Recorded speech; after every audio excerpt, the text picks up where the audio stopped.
Imaginez que vous êtes un sénateur romain marchant dans la Subure, le quartier de plaisir et d'excès le plus infâme de Rome. L'air est imprégné d'odeurs douces et pénétrantes, un mélange de parfums bon marché, de vins renversés et de sueur. Les rires rauques et les conversations lourdes se mêlent à la musique stridente sortant des tavernes. Parmi les ombres d'un lupanar ordinaire, vos yeux se posent sur une figure qui vous semble familière. Sous le maquillage grossier et les vêtements vulgaires, vous reconnaissez des traits délicats qui ne devraient jamais se trouver dans un tel endroit. Votre cœur fait un bond. Cette femme n'est pas une courtisane ordinaire, c'est Valeria Messaline, l'impératrice de Rome, épouse de l'empereur Claude, se livrant volontairement aux désirs des citoyens les plus humbles de la ville. Ce n'est pas une femme désespérée poussée à la prostitution par la nécessité. C'est la femme la plus puissante de l'Empire, qui abandonne le marbre et l'or du palais pour se mêler à la fange des rues, recherchant le vertige des rencontres anonymes. Elle ne le fait pas pour l'argent, mais par une pulsion qui la pousse à rivaliser avec les prostituées les plus ordinaires, décidée à prouver qu'elle pouvait résister et surpasser n'importe qui en endurance sexuelle. Si vous pensez connaître la décadence romaine, ce que vous êtes sur le point de découvrir fera passer les histoires de Caligula pour de simples caprices innocents. Car Messaline, la troisième impératrice de Rome, n'a pas seulement abusé de son pouvoir, elle a transformé sa sexualité en une arme capable de terroriser tout un empire et finalement, de sceller son propre destin tragique. Voici l'histoire de la façon dont, sous l'apparence de la femme parfaite, l'une des chutes les plus scandaleuses de l'histoire impériale a vu le jour. En l'an 38 après JC, Rome célébra ce qui semblait être le mariage impérial idéal.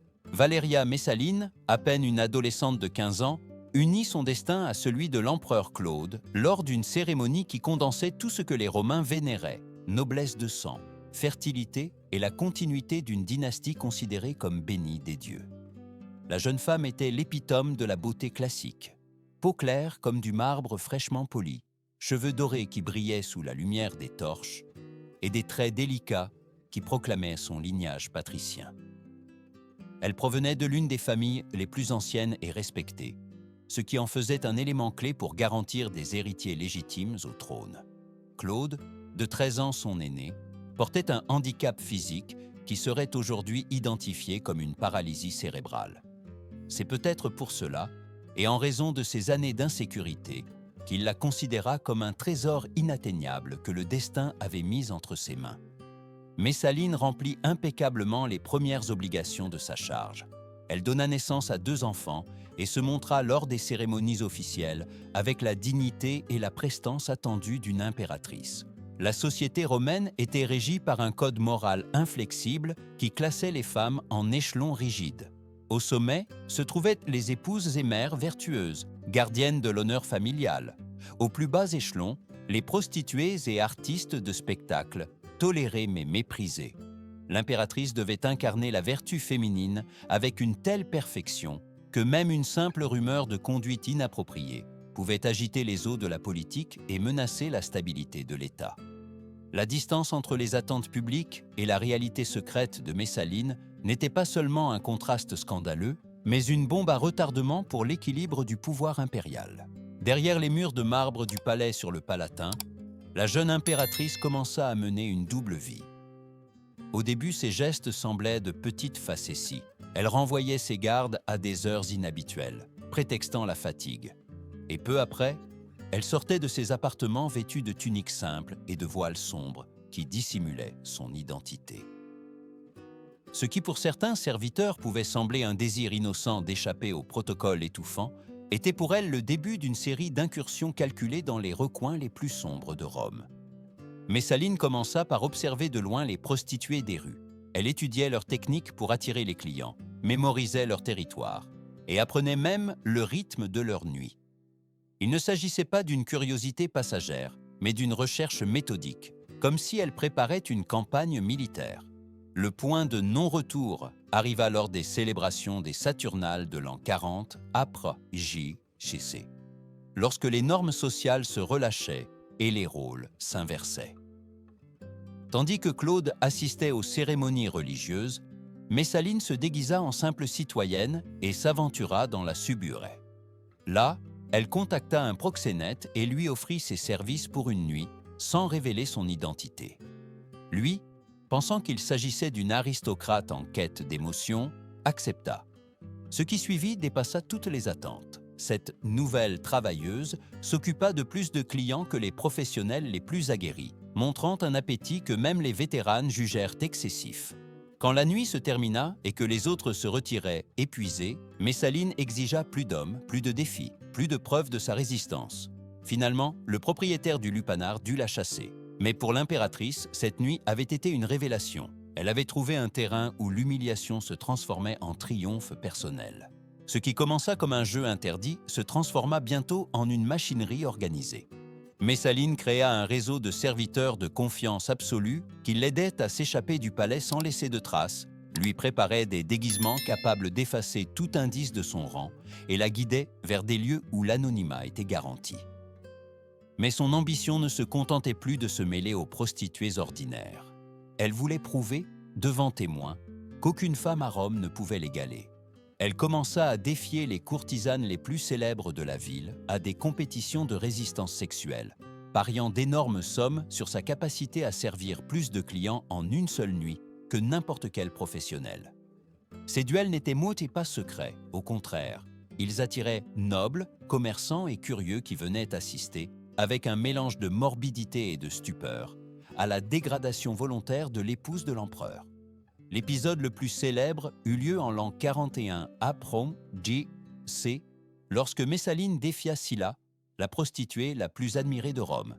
Les règles étaient en clair. Celle qui recevrait le plus de clients entre le coucher et le lever du soleil gagnerait une fortune en or. Sylla, forte de son expérience, commença calmement, gérant ses forces et maintenant un rythme constant. Au lever du jour, épuisée mais satisfaite, elle déclara avoir servi 25 hommes. La foule supposa que la victoire était sienne, mais Messaline commençait à peine à s'échauffer. Même après le retrait de Sylla, l'impératrice continua de recevoir des clients, dépassant la trentaine avant que, simplement, il n'y ait plus de volontaires. Il n'y eut ni applaudissements ni célébrations. Un silence inquiétant régna parmi les présents, qui comprirent qu'ils n'assistaient pas à une simple excentricité, mais à une compulsion débordante. Pour Messaline, plus l'abîme entre son image publique de dignité et sa dégradation privée était grand, plus le plaisir était intense. Et ce n'était que le début d'une descente bien plus sombre. En l'an 42, après Seroa J.A.O.C., Messaline laissa derrière elle tout semblant de discrétion pour franchir un pas qui transformerait sa dépravation en une menace directe pour le cœur de l'Empire. Elle fonda ce que les historiens décriraient comme l'entreprise criminelle la plus audacieuse de la Rome impériale. Un lupanar de luxe camouflé en club privé pour l'élite, situé dans une villa somptueuse près du Champ de Mars. Derrière cette façade de réunion sociale, se développait un réseau soigneusement conçu pour piéger les hommes les plus influents de la ville. Utilisant son autorité d'impératrice, elle obligeait des femmes de famille nobles à participer, sous la menace de ruiner politiquement leur père, mari ou frère. Ce qui, pour les participants, semblait être une invitation sélective était en réalité un piège. Messaline n'acceptait pas de clients au hasard. Elle choisissait des sénateurs, des généraux et des commerçants dont les informations personnelles ou professionnelles pouvaient s'avérer utiles. Chaque rencontre était secrètement supervisée par des serviteurs de confiance qui notèrent les conversations, enregistrèrent les faiblesses et collectaient des données qui deviendraient ensuite des armes de chantage. Son astuce était effrayante. Elle identifiait ses cibles lors d'actes officiels, les invitait dans sa villa et là, peu à peu, les menait sur un terrain où le désir et la peur s'entremêlaient. Ce n'est qu'après les actes compromettants que la véritable identité de la femme avec laquelle ils avaient été, ou le lien de parenté de celle-ci avec des alliés politiques, était révélé. Le résultat était dévastateur. Les personnes impliquées étaient reprises au piège dans un réseau de honte qui assurait leur silence et leur obéissance. La corruption qu'elle provoqua mina les fondements même de la société romaine. Les alliances se brisaient, les familles aristocratiques se trahissaient et les décisions du Sénat commençaient à répondre non pas à l'intérêt de l'État, mais aux caprices de l'impératrice. Même des ambassadeurs étrangers remarquèrent des décisions inexplicables, nominations militaires accordées à des incompétents, traités commerciaux qui bénéficiaient à des individus sans lien apparent avec l'Empire. Tout cela dirigé par la main invisible d'une femme qui avait converti l'intimité en un instrument de domination politique. En l'an 44 après Magé, l'appétit de Messaline pour le contrôle et la transgression avait dépassé toutes les limites que les opérations secrètes pouvaient lui offrir. Elle décida qu'il ne lui suffisait plus d'agir dans l'ombre. Désormais, ses excès devaient être publics, visibles et surtout inévitables. Sous prétexte de rendre culte à diverses divinités, elle commença à organiser de fastueuses cérémonies religieuses auxquelles l'élite romaine était obligée d'assister. Sénateurs, leurs épouses, officiers de haut rang et familles influentes. Au début, tout conservait la solennité habituelle, processions, offrandes et rituels traditionnels. Cependant, à mesure que la nuit avançait, Messaline introduisait des éléments ancestrales prétendument oubliés, qui étaient en réalité des pratiques conçues pour éroder la dignité des présents. Ce qui commençait comme un acte de piété se terminait en un festin d'humiliation sexuelle soigneusement orchestré. Lorsque les invités comprenaient la nature réelle de l'événement, ils étaient déjà trop compromis pour se retirer sans s'exposer. Sa manipulation psychologique atteignit son apogée lors de ces célébrations.